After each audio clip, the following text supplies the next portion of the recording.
Merci. Bon, en tout cas, merci de m'avoir demandé de refaire le point sur cette question. Tout d'abord, quelques éléments quand même pour resituer la problématique. C'est vrai qu'on distingue de façon générale les arrêts qui ont lieu en dehors de l'hôpital et ceux qui ont lieu à l'hôpital. On voit bien que par rapport à la fréquence adulte, c'est beaucoup plus bas, il y a indiscutablement. Et puis... Ah oui, merde, je ne me suis pas mis dans le bidule. Voilà, c'est beaucoup mieux. Et que quand on retire, vous voyez, ce qui se passe dans la première année, qui est essentiellement des morts inattendues du nourrisson, on a quand même une fréquence qui est très très différente de ce qu'on retrouve chez l'adulte. En intra-hospitalier, c'est essentiellement des pathologies souvent complexes qui tournent autour de la chirurgie cardiaque ou des enfants qui sont en réanimation.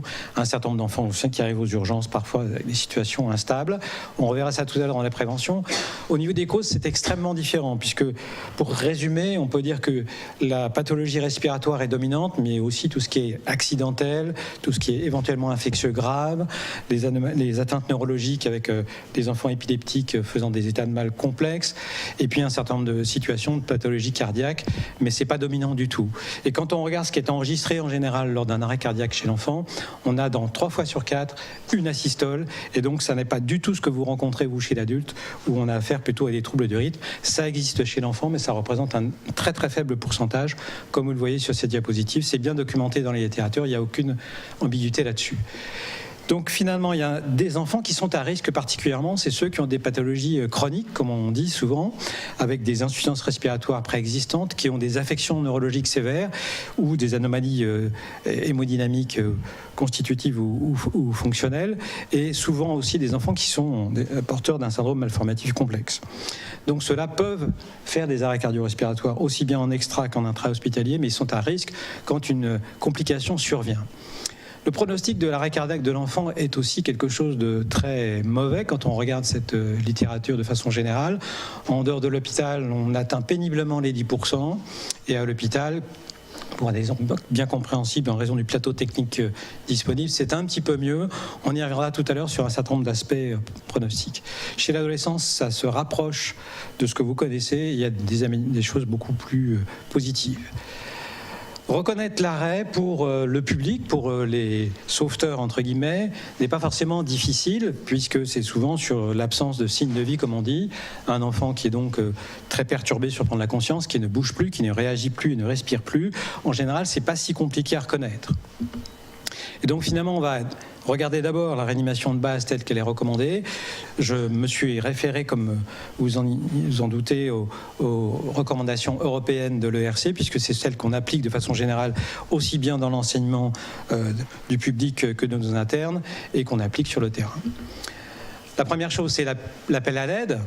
L'ouverture des voies aériennes, bien faire attention à mettre la position de la tête de façon neutre, voire écouter, sentir, c'est les choses habituelles qu'on fait dans ce cas-là. Et on va commencer par réaliser 5 insufflations d'une durée de 1 seconde si l'enfant ne respire pas normalement. Alors, il y a grande discussion, comme vous savez, en pédiatrie, c'est faut-il appliquer, comme le RC le recommande, la séquence ABC, ou faut-il faire CAB, comme on fait chez l'adulte? En fait, en termes de résultats, on ne montre pas finalement chez l'enfant de différence très claire là-dessus. Ce qu'on fait, c'est qu'on préfère généralement ABC du fait de la fréquence des causes ventilatoires dont j'ai déjà parlé.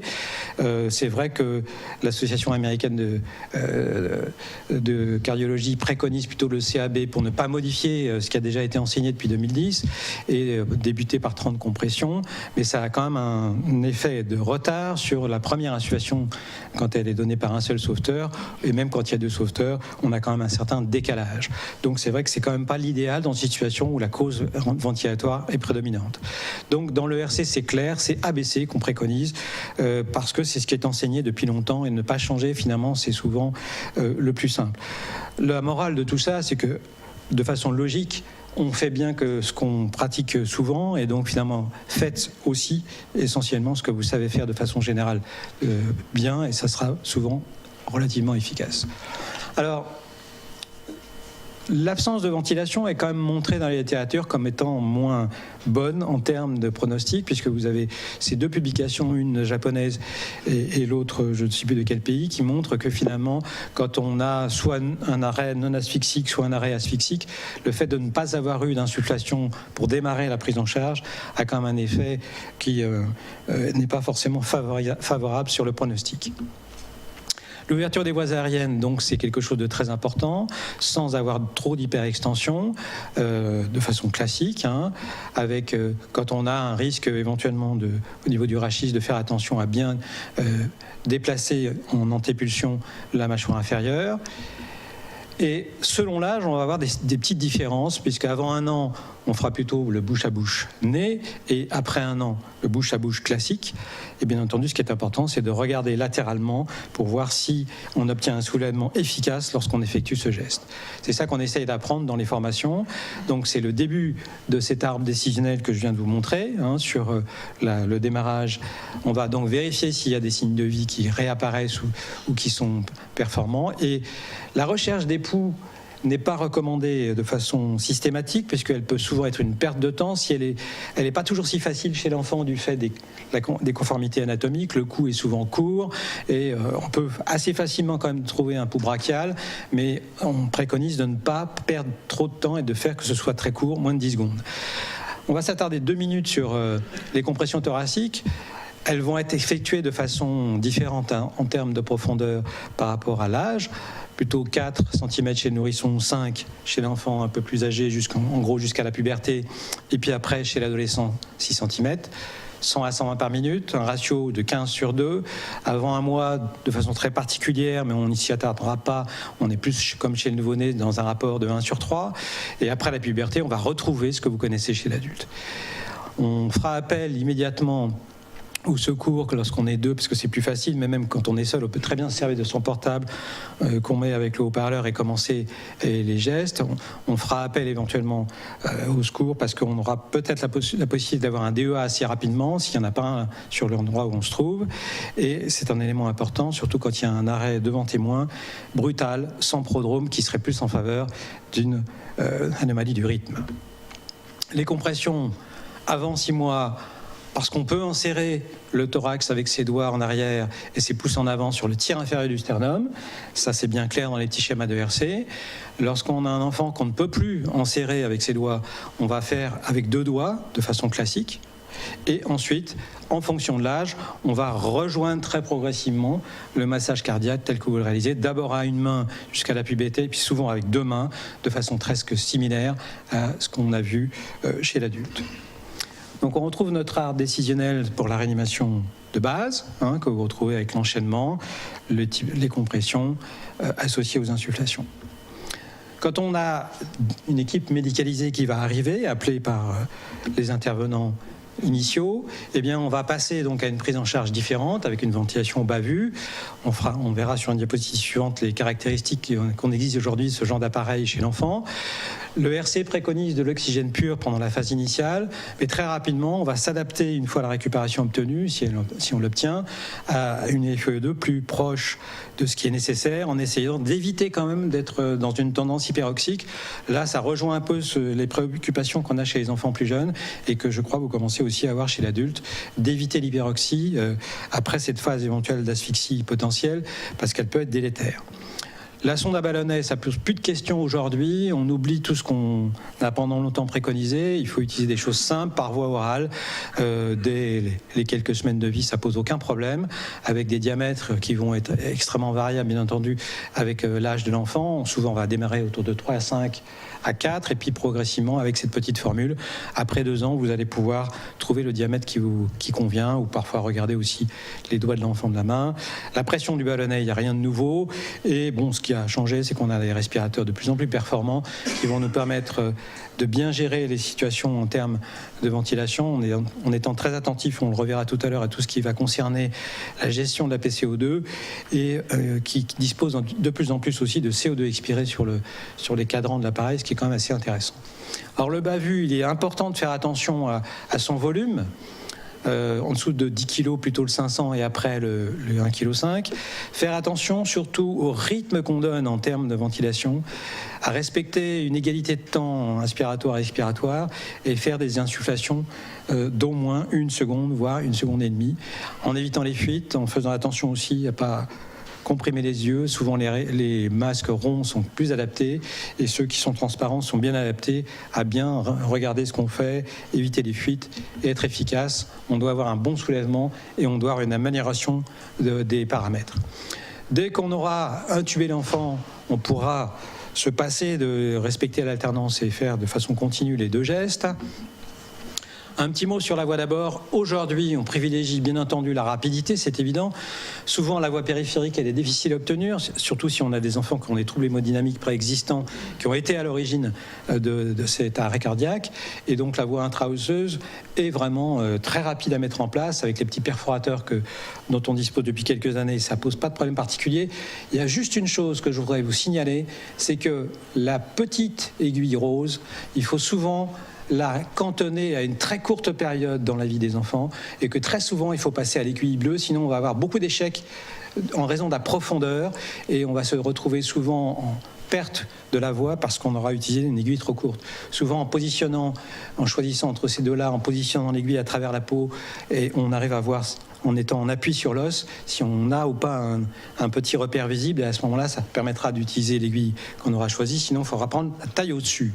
La fixation est importante aussi, avec le petit système qui est fourni, parce que souvent, on a montré dans un travail qu'on avait présenté à Urgence l'année dernière de tous les SMUR de la région parisienne, qu'on avait beaucoup moins de pertes de voix secondaires quand on utilise le système de fixation qu'on n'a pas toujours utilisé initialement.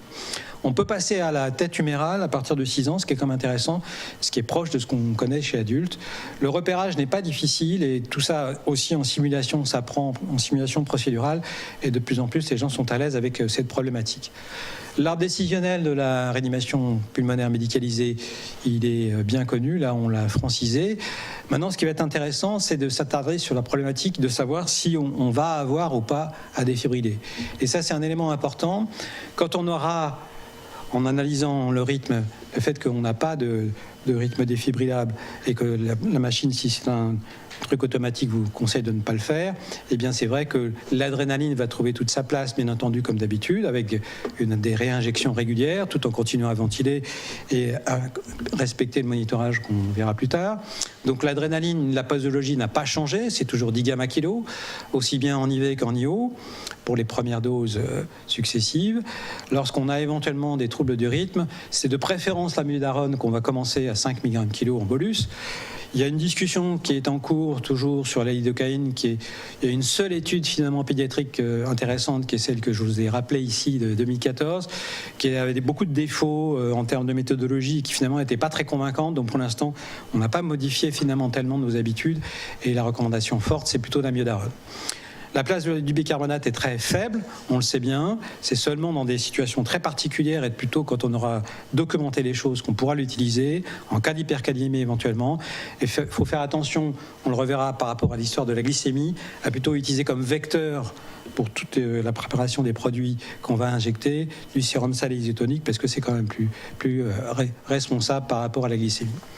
Alors du fait de la fréquence des causes respiratoires, eh bien, la reconnaissance précoce de ces situations-là est un élément très important de prévention. On va dire un mot là-dessus, c'est que de plus en plus, c'est le dépistage qui est important, c'est le respect d'un certain nombre de normes, de plus en plus dans les services d'urgence pédiatrique ou sur des ordinateurs, on a mis des systèmes qui rappellent les normes en fonction de l'âge, parce que c'est vrai que c'est pas toujours facile, et qu'on voit que la fréquence finalement aussi des troubles du rythme chez l'enfant est extrêmement rare, puisque en 2014 dans l'étude de Valdez c'était 5,5%, avec une progression avec l'âge, bien entendu, avec une certaine logique, et on a aussi des formes secondaires qui apparaissent en cours de route, mais dans un pourcentage qui finalement ne semble pas dépasser les 10%. Là, quand on a un rythme qui a besoin de défibrillation, on va donc faire de façon claire une défibrillation, comme vous voyez, donc en intercalant l'adrénaline et l'amiodarone de façon répétée. Donc la défibrillation, c'est vrai que de façon générale, dans les SMUR, on a plutôt des défibrillateurs manuels qui sont inclus dans nos appareils de monitorage ou qui sont séparés, mais en tout cas, on va donc utiliser une dose de 4 joules kilo et avec des patchs qui sont disposés, comme vous le voyez, et devant et derrière, avec donc possibilité, bien sûr, d'utiliser un DEA de façon générale.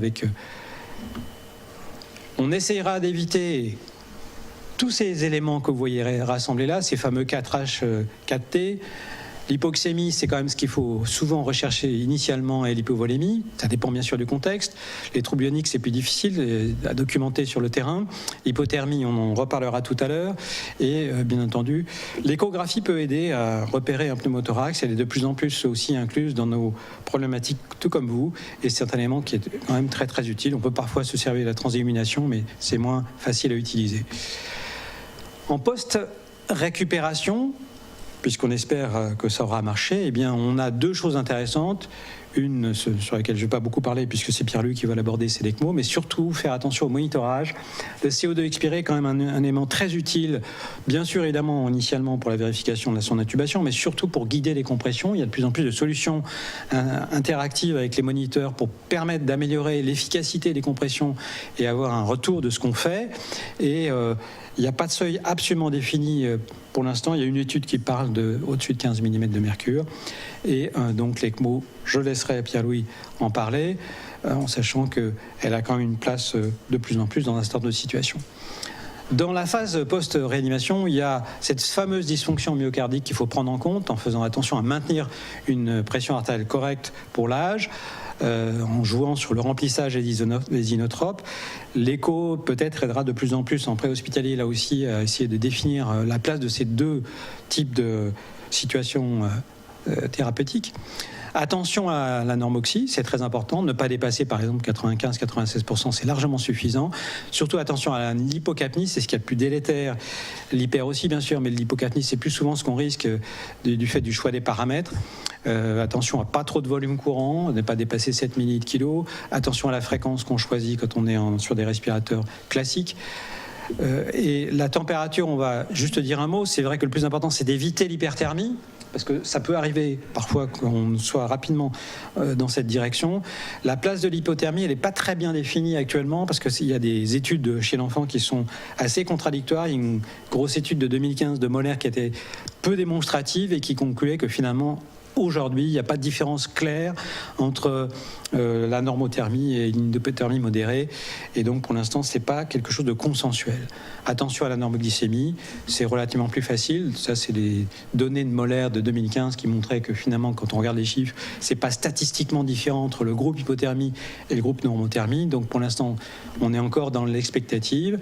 Sur les critères de pronostic, on a vu que l'extra-hospitalier, c'est pire que l'intra, que vous voyez que selon l'âge, ça va augmenter avec l'âge, du fait des causes relativement différentes, même si elles ont en commun souvent d'être des causes ventilatoires, mais ce n'est pas les mêmes éléments de départ, avec une survie qui est quand même faible. C'est une étude pas très vieille de Sutton qui montre quand même qu'en tous âges confondus, on est autour des 8%, donc on n'est même pas tout à fait aux 10% dont on parlait tout à l'heure, et on voit que il y a une chose qui est intéressante dans la deuxième partie de cette diapositive sur l'arrêt intra-hospitalier, c'est la notion de durée de réanimation. Il y a une étude de 2013 qui montre bien que même après une durée de 35 minutes de réanimation qui pose déjà question éventuellement sur le plan éthique, eh bien on avait quand même un certain nombre d'enfants qui sortaient vivants des services de réanimation pédiatrique avec un assez haut taux d'enfants normalement surveillés en neurologie.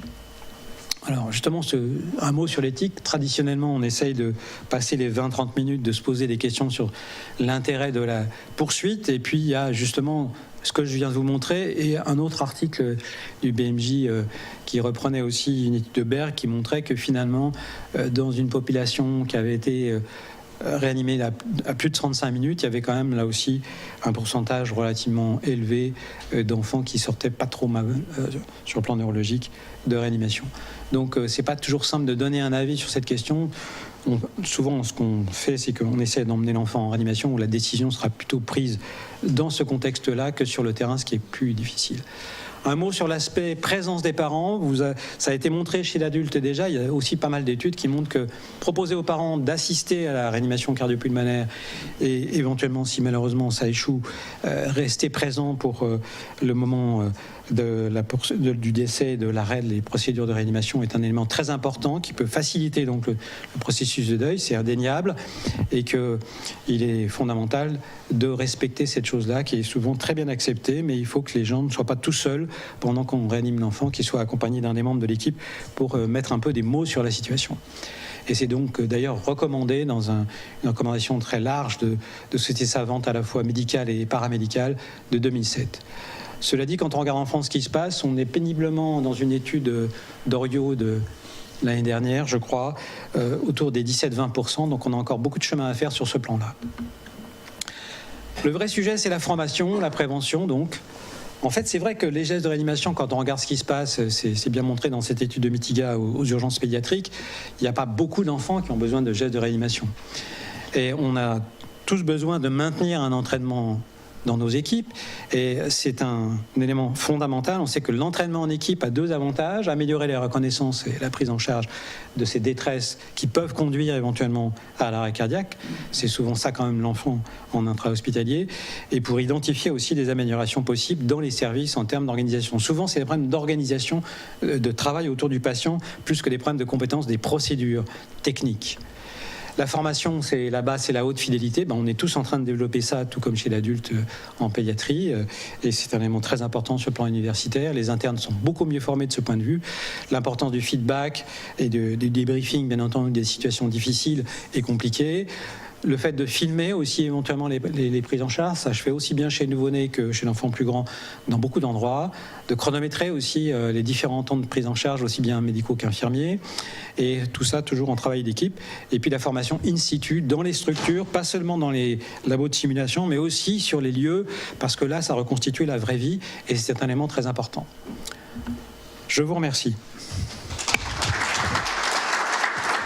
Donc je vous parlerai des modalités d'ECMO en général, et après on va se focaliser plus particulièrement sur les modalités ECMO dans l'arrêt cardiaque. Quels sont les objectifs de l'ECMO chez ces patients, et puis scinder en deux l'ECMO dans l'arrêt cardiaque intra-hospitalier et les données dans l'arrêt cardiaque extra-hospitalier. Alors, quelques définitions. On a deux grands types d'assistance. Les assistances respiratoires, c'est-à-dire véno-veineuses, qui vont assister uniquement à la fonction pulmonaire en termes d'oxygénation et d'épuration de CO2. Et puis les assistances extracorporelles véno-artérielles qui assistent le cœur et la fonction circulatoire. En résumé, soit on a une indication de SDRA ou d'hypoxie sévère et on va être sur une assistance veineuse avec le plus souvent double canule véno-veineuse et un débit d'assistance qui va permettre soit d'être sur une assistance qu'on dit totale, on assiste 100% du débit cardiaque, soit des assistances plus partielles qui vont surtout permettre une épuration du CO2. Dans les pathologies cardiaques, choc cardiogénique et arrêt cardiaque, on va revoir. Donc c'est uniquement des assistances véno-artérielles pour assister la fonction cardiaque. Chez l'enfant, il y a deux modalités. La plus fréquente, c'est une assistance jugulo-carotidienne. Pourquoi ? Parce que chez le petit, le nouveau-né ou le nourrisson, l'abord fémoral est extrêmement compliqué avec des reconstructions très difficiles, donc c'est quasiment pas possible. Et donc on va être sur un abord carotidien jusqu'à l'âge de 10 ans. Il y a certains centres qui vont même au-delà, avec moins d'impact que pour les plus grands chez les adultes en termes de complications neurologiques. Au-delà de 10 ans, on va pouvoir avoir un abord probablement fémoral, donc comme montré sur le schéma, qui est celui typique de l'adulte. Alors, quels sont les objectifs de l'ECMO dans l'arrêt cardiaque ? Premièrement, assurer un débit systémique suffisant pendant l'arrêt cardiaque, c'est-à-dire que l'arrêt ne va pas forcément toujours récupérer après la mise en place de l'ECMO, et donc on va pouvoir améliorer le débit systémique, améliorer la perfusion des organes, en particulier le cœur et le cerveau, et puis diminuer la consommation myocardique en drogue, puisque rapidement après la mise en place de l'ECMO, on peut diminuer les drogues inotropes et vasopressives. Lorsqu'on regarde l'épidémiologie de l'arrêt cardiaque cannulé, si on se fie au registre de l'ELSO, qui est la base internationale qui rapporte tous les cas depuis maintenant plus de 30 ans d'ECMO, que ce soit des ECMO au bloc opératoire ou des ECMO hors du bloc opératoire, et on voit que pour l'arrêt cardiaque, en fonction des âges, vous voyez qu'on a une survie qui est à peu près homogène, entre 30 et 40%. Par contre, on voit que c'est quand même une indication relativement rare. par rapport à l'ensemble des ECMO de ce registre. Alors, quelles sont les questions qui sont posées quand on a une indication d'ECMO pour un arrêt cardiaque ? La première, c'est quel est le délai maximal raisonnable pour pouvoir implanter une ECMO si on prend le point de départ, le début de l'arrêt cardiaque. Le deuxième élément, c'est est-ce qu'on a des facteurs prédictifs au moment où l'indication va se poser pour savoir si c'est raisonnable en termes de survie du patient et de pronostic neurologique d'aller lui mettre une ECMO. Alors, je vais vous montrer que des données pédiatriques pour l'instant. Cette étude qui date de 2004, qui est la première étude un peu costaud pour montrer ces analyses, c'est une étude rétrospective sur 66 cas d'arrêt cardiaque intra-hospitalier.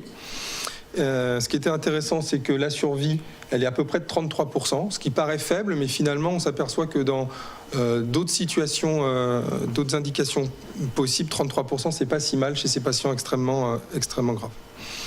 On avait un bénéfice en termes de survie chez les patients qui présentaient une cardiopathie, probablement parce que moins de défaillance multiviscérale et peut-être plus de préconditionnement de certains organes chez ces patients-là. Et que dans cette étude, il n'y avait pas de différence entre la durée de la réanimation et la survie.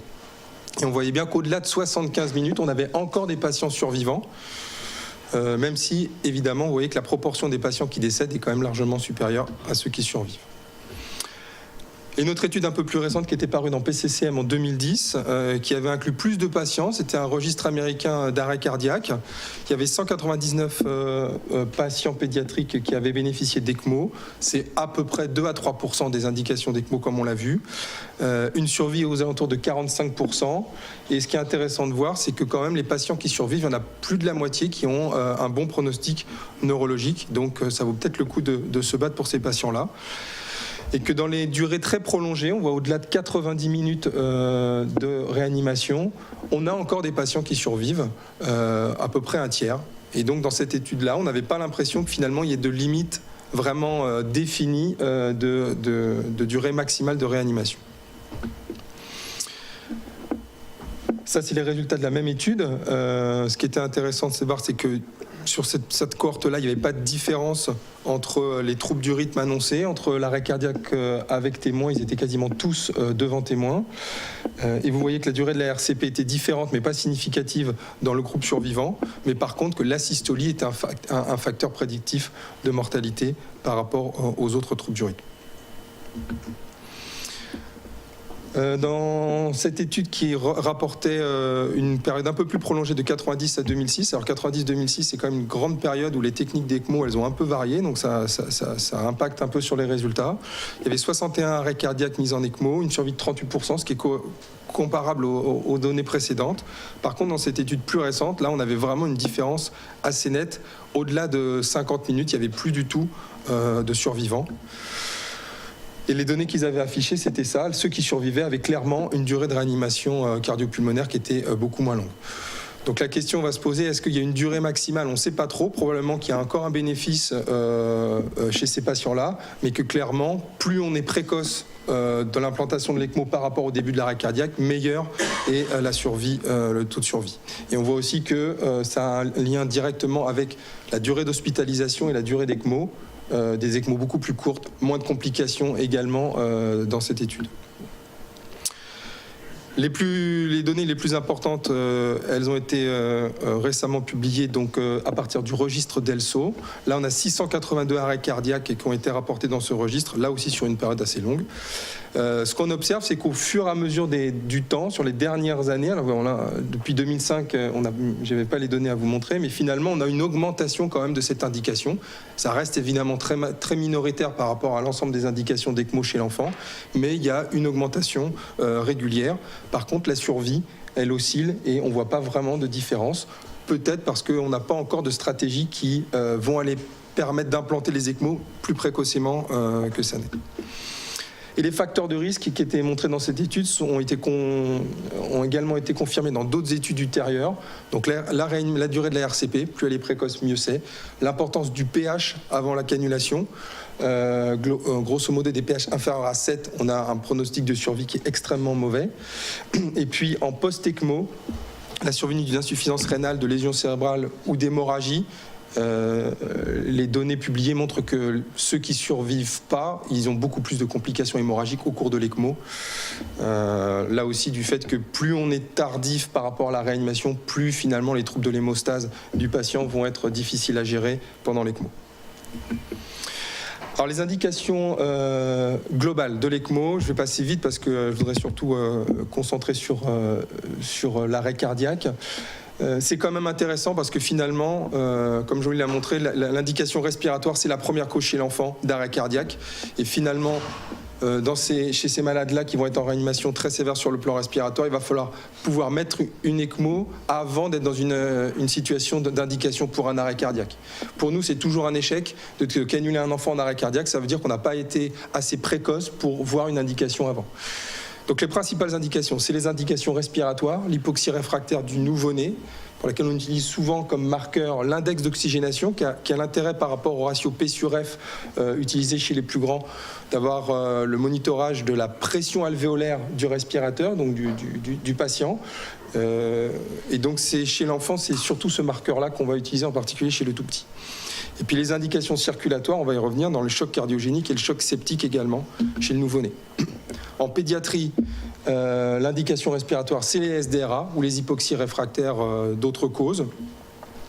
On utilise le rapport P sur F et en fonction de la durée d'hypoxémie et également dans des hypercapnies réfractaires. Exemple des pathologies obstructives type asthme, on peut être amené à mettre une ECMO sur cette indication lorsque l'acidose est réfractaire à la ventilation conventionnelle. Chez l'enfant, dans les indications circulatoires, on va avoir la première cause qui est le choc septique réfractaire avec défaillance du ventricule gauche, où là les critères, ça va être à la fois des critères cliniques avec des signes d'hypoperfusion périphérique et un lactate élevé, et des signes de défaillance cardiaque échographique avec un FEVG inférieur à 20% ou une ITV inférieure à 10. On a également les mêmes indications pour le choc cardiogénique de l'enfant, avec dysfonction du ventricule gauche ou avec dysfonction du ventricule droit. Dans les pathologies respiratoires sévères de l'enfant, on a vu que c'était la première cause d'arrêt cardiaque. On va effectivement, chez les patients ventilés, pouvoir avoir des situations d'HTAP ou de défaillance du ventricule droit. Et dans ces cas-là, c'est également une indication, comme pour l'embolie pulmonaire par exemple.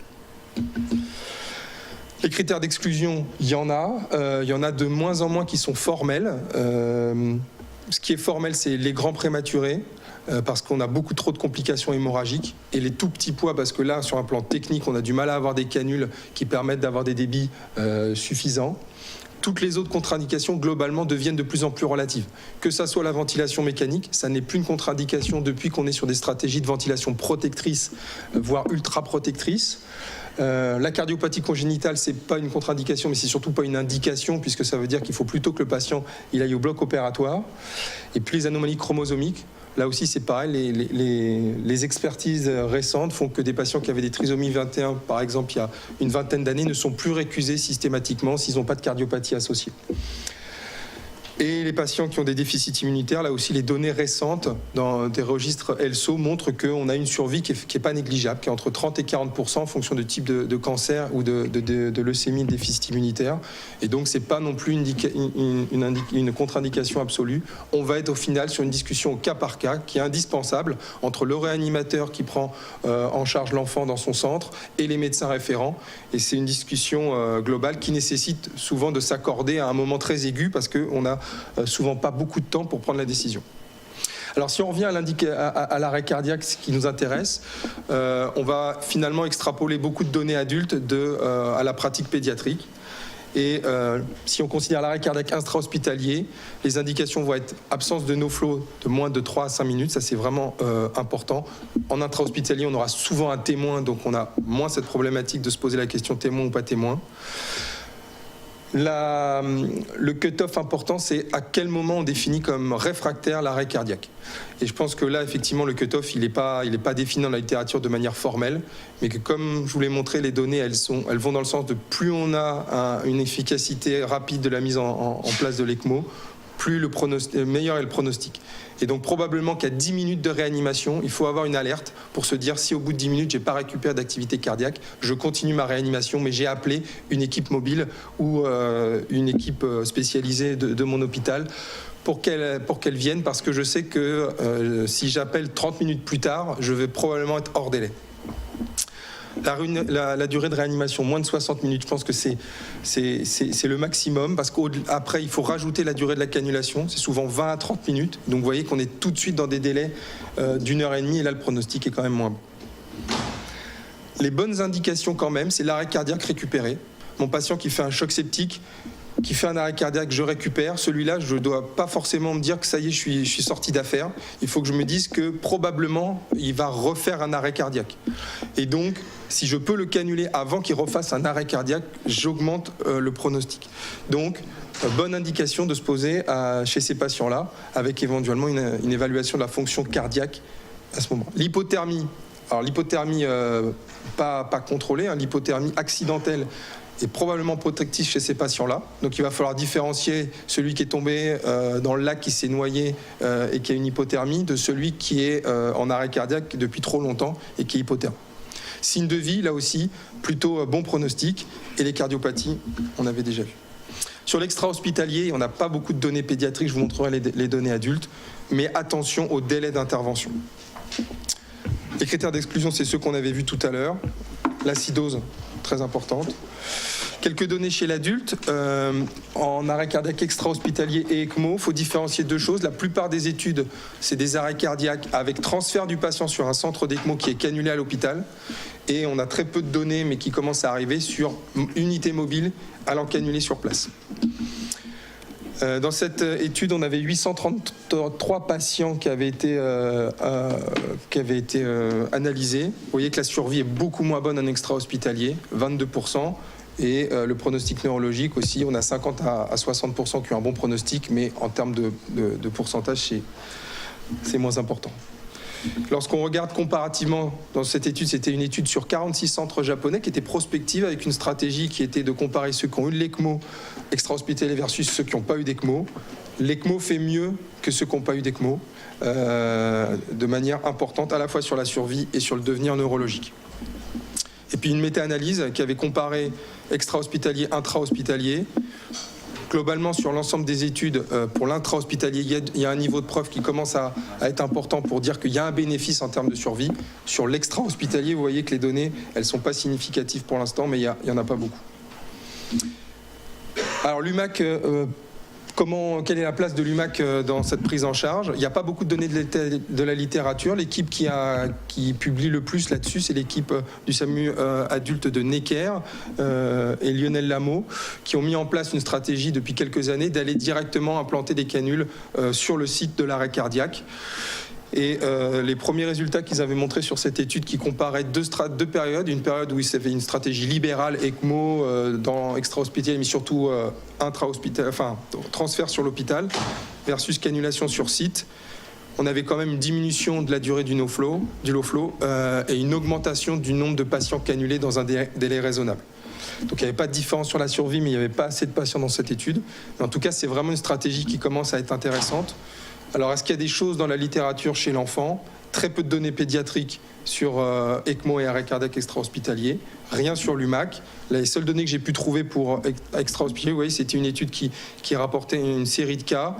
Et il y avait dans la série de cas 4 patients qui avaient été implantés en extra-hospitalier, 3 décédés et un très sévèrement touché sur le plan neuro. L'algorithme actuel, il est celui-là. On a vu l'arrêt cardiaque réfractaire, bien précisé, moins de 10 minutes, je pense que c'est la durée à laquelle il faut s'attacher. Et puis dans l'algorithme actuel, il y a encore la barre des 100 minutes, mais probablement que 60 minutes, ça semble une durée beaucoup plus raisonnable pour améliorer le pronostic. Comment réagir? J'ai un appel pour une indication d'ECMO. Ça doit passer par une régulation par un centre expert qui a la possibilité d'envoyer sur place une équipe éventuellement. Mais déjà, décision, faut-il canuler ce patient? Quelle est la distance d'intervention? Est-ce que j'ai une équipe mobile? Est-ce que la durée du transport est raisonnable? Et en fonction de ça, on choisit de rapatrier le patient pour être cannulé sur site, ou alors une stratégie d'UMAC, en sachant qu'encore une fois, l'UMAC, ça nécessite une organisation extrêmement différente dans la prise en charge de l'arrêt cardiaque parce que la réactivité doit être immédiate. Cette diapo que j'ai empruntée à Monsieur Carly parce que je la trouve assez jolie. Voilà, UMAC à l'extérieur, patient de 32 ans, arrêt cardiaque dans une salle de sport, 10 minutes d'arrêt cardiaque, 30 minutes, au bout de 30 minutes, on considère qu'il est réfractaire, on décide de mettre une ECMO, 30 minutes pour l'insertion, finalement pronostic favorable. Évidemment, c'est à propos d'un cas, mais ça veut dire que c'est faisable, et ça veut dire que si on a un délai d'action suffisamment court, on peut agir vite. Donc ça doit passer par une réactivité très importante et réduire les temps du diagnostic d'arrêt cardiaque réfractaire, temps de transport, temps de cannulation, et probablement qu'on pourra encore améliorer la survie de ces malades. Donc en conclusion, l'ECMO véno-artériel est une stratégie actuelle qu'il faut considérer dans l'arrêt cardiaque réfractaire de l'enfant. Moi, je mettrais 10 minutes comme cut-off pour considérer que l'arrêt est réfractaire, pour pouvoir contacter rapidement un centre expert. Arrêt cardiaque récidivant, gardez en tête que c'est probablement une bonne indication d'une cannulation à ce moment-là. La survie en intra-hospitalier est meilleure qu'en extra-hospitalier, mais probablement pour l'extra-hospitalier, il faut mettre en place un programme d'unité mobile avec des considérations particulières. Et puis la prévention, évidemment, être en amont de l'arrêt cardiaque et pouvoir poser une indication d'assistance dans une situation non totalement dégradée. Je vous remercie de votre attention.